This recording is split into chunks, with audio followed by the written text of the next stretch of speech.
12-12 घंटे की load shedding हो रही है, और इस लोड शेडिंग पर मजीद इलेक्ट्रिसिटी टैरिफ बढ़ाने की बात की जा रही है, रिवीजन की बात की जा रही है।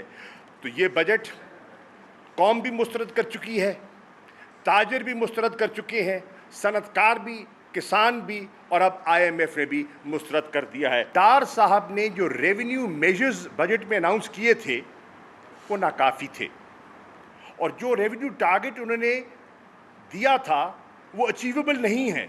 चुनाचे आपको एडिशनल मेजर्स लेने होंगे, और उन्होंने एडिशनल मेजर्स लिए हैं, और 215 अरब का बोझ मज़ीद पाकिस्तानियों पर डाला है।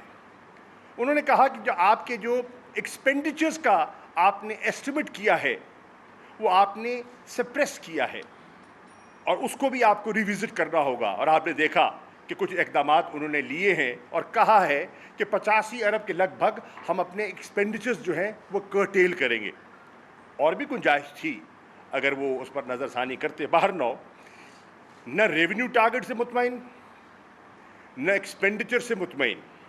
और फिर आप देखिए जो उन्होंने कहा कि हमने अपने फॉरेक्स रिजर्व्स को बढ़ाने के लिए एक्सटर्नल इनफ्लोज में इजाफा करना है, उस पर कई इक़दामात का उन्होंने जिक्र किया, और उसमें एक स्कीम उन्होंने अनाउंस की, एमनेस्टी स्कीम, कि $1 लाख तक अगर आप ले आएंगे तो कोई सवाल जवाब नहीं होगा।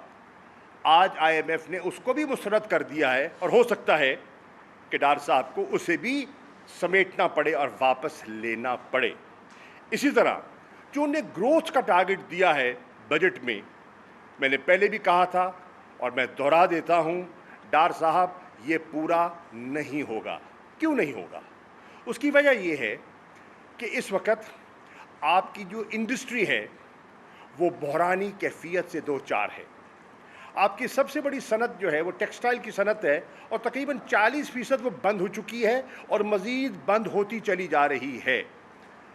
आप एप्टमा से रुजू कर लें, उनसे रब्ता कर लें, वो आपको बताएंगे कि इस वक्त फैसलाबाद में जो बहरान की कैफियत है वो आपके सामने है।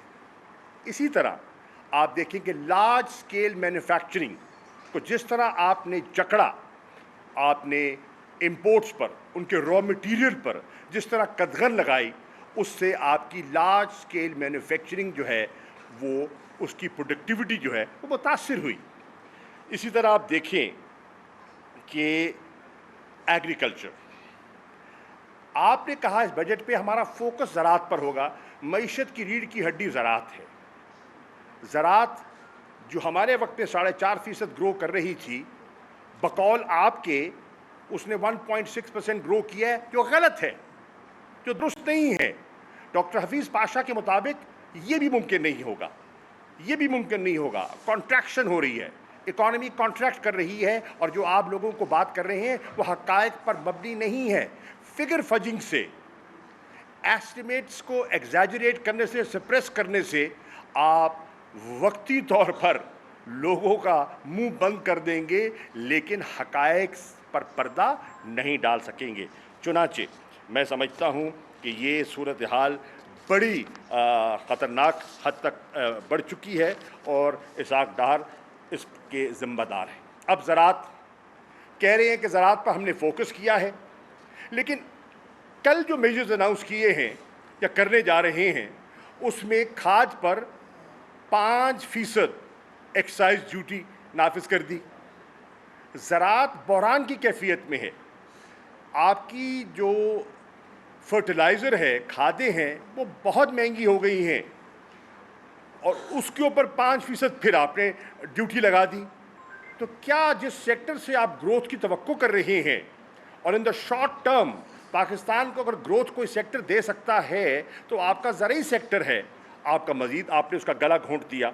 इसी तरह ये आपने जो अपनी इंपोर्ट्स पर रिस्ट्रिक्शन लगाई थी, अब आपने देखा कि उस पर भी आपको नज़रसानी करनी पड़ी, और स्टेट बैंक ने जो नया स्टेटमेंट दिया है उसकी वजाहत में जाने की ज़रूरत नहीं है, सब जानते हैं।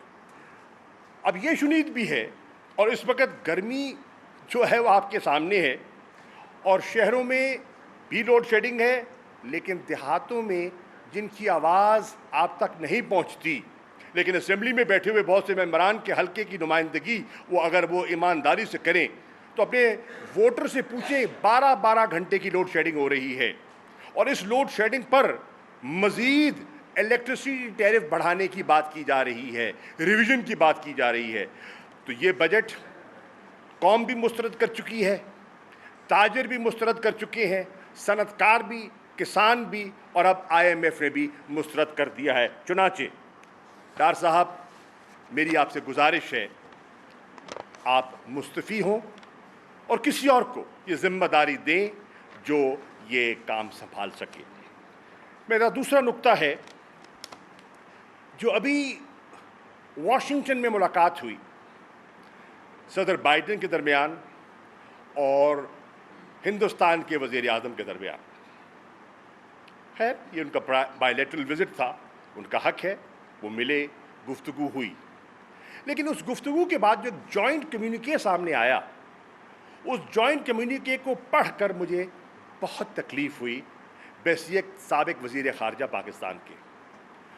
انہوں نے دہشت گردی پر جو پاکستان کی کاوشیں ہیں، قربانیاں ہیں، مالی اور جانی، ہمارے شہری، ہمارے پولیس آفیسرز، ہمارے فوج کے جوان، جنہوں نے ایک مربوط کمپریہنسو اسٹریٹجی کے تحت دہشت گردی کو شکست دی، اس کا تذکرہ ہی نہیں ہے، اس کی ریکگنیشن ہی نہیں ہے، اس کا اعتراف ہی نہیں ہے، اور پھر پاکستان کو ایک بائی لیٹرل میٹنگ میں ڈپلومیٹک نارم سے ہٹ کر آپ تنقید کا نشانہ بناتے ہیں۔